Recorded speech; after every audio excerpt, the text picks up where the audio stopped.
Folks, if you had to design the most powerful country in history from scratch, where would you start?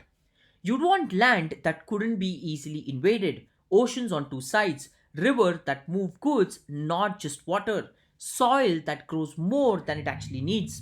You'd want a system where ambition gets rewarded, not punished, where the best idea wins and not the best connected person. You'd want to pull in talent from everywhere, scientists, engineers, dreamers, and give them a reason to stay in your country. You'd want money that flows to good ideas quick, codes that actually go on to keep their promises, and a military that exists to protect the machine, not run it. You wouldn't build a country first, you'd build a system. The answer already exists. Ladies and gentlemen, boys and girls, I am talking about the United States of America. Every system needs a foundation. America's was luck it never had to spend fighting for. Two oceans meant no invading army could arrive cheap, no hostile empire shared its border. Instead of defending land, the country could actually develop it. Rivers cut through the middle of the continent, natural highways moving grain and steel before a single railroad existed. The soil did the rest, some of the most fertile on earth, sitting largely underdeveloped, ready to be found at a scale almost nobody had attempted. Geography didn't make the United States of America powerful, it made power cheap. Every dollar not spent guarding a border was a dollar free to build a business instead.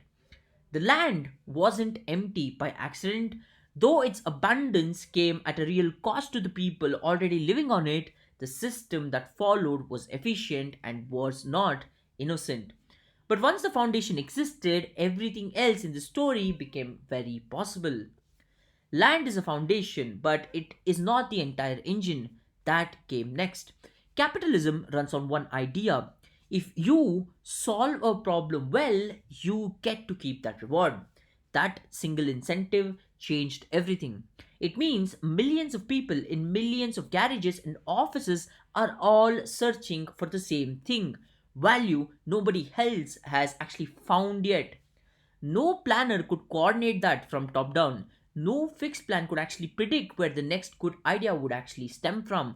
But a market doesn't need to predict it, it only needs to reward whoever gets it first. And in a system where the reward is fixed, no matter the outcome, ambition has nowhere to go. It stalls. And in a system that's actually built on ownership, ambition compounds. One entrepreneur's success funds the next one. One factory becomes 10, and one idea becomes a whole entire industry.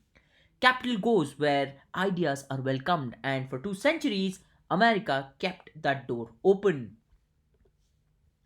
An engine also needs fuel, and for America, part of that fuel was actually people, specifically the ambitious ones other countries couldn't hold on to. Now, immigration isn't just normal population, right? It's about concentration.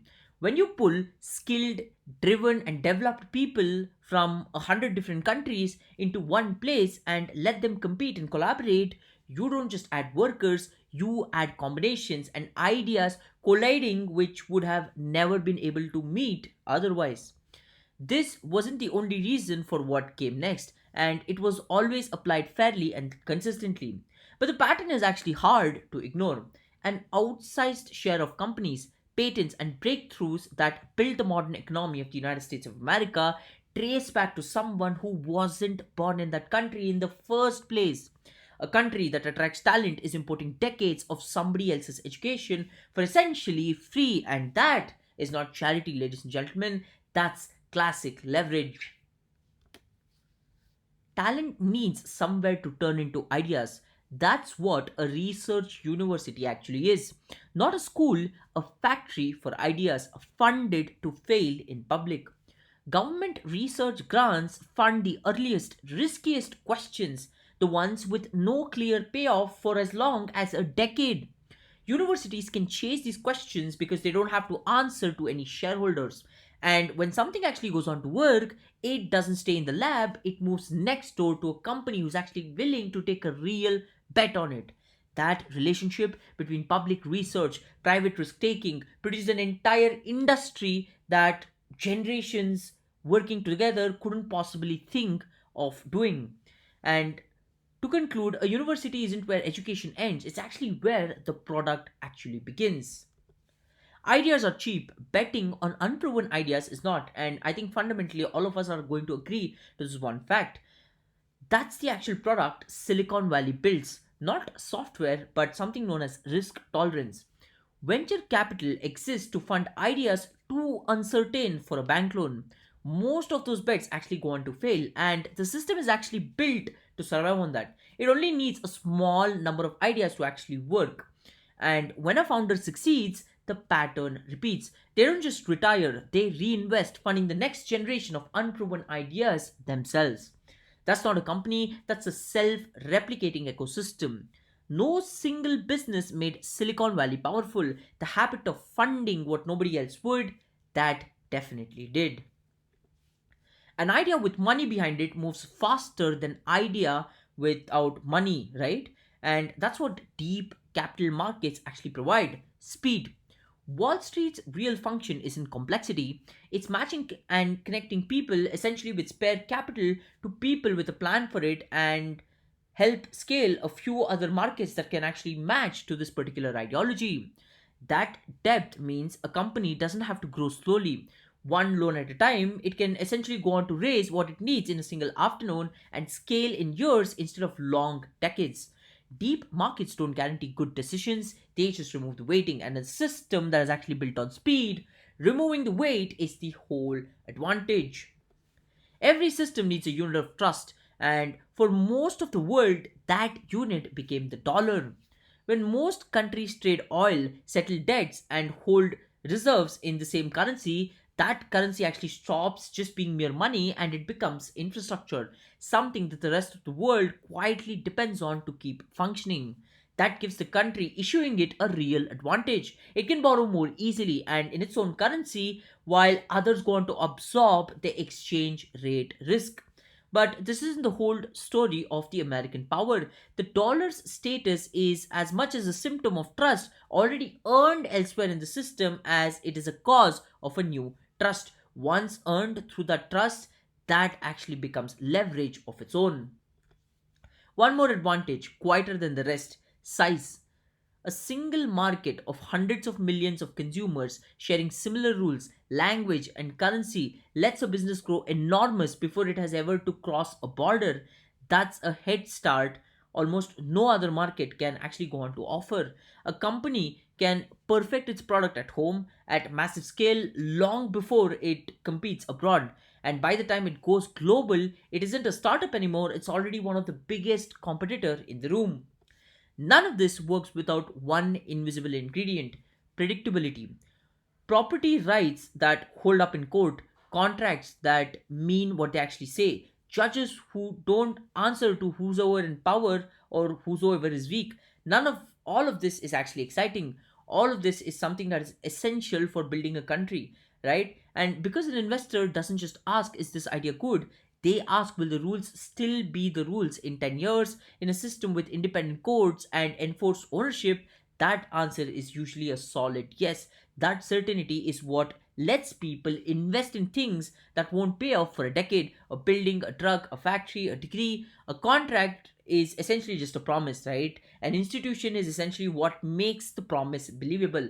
And believable promises are what long term investment is actually built on. Only now, after geography, capital, talent, and trust, does the military enter the story. Not as the cause of American power, as a consequence. An economy this large generates the tax base to fund a military this large. That military, in turn, helps protecting the shipping lanes and alliances the economy actually depends to keep functioning and to head over to future growth. It isn't a straight line from strength to power, it's a loop. Economic strength funds military capacity, and military capacity helps protect the conditions that led the economy to keep growing at the same pace.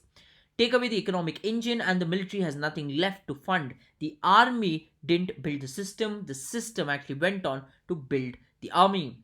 Here's the part where most people miss, or here's the part where most people misunderstand.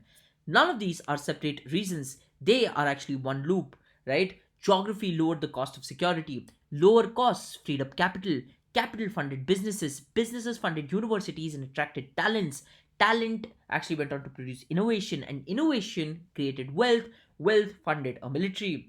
The military helped protect the trade that made the wealth possible in the first place, and all of that attracted more capital, starting the loop again faster than ever before. This is why no single factor explains American power. Not geography alone, not capitalism alone, not military alone.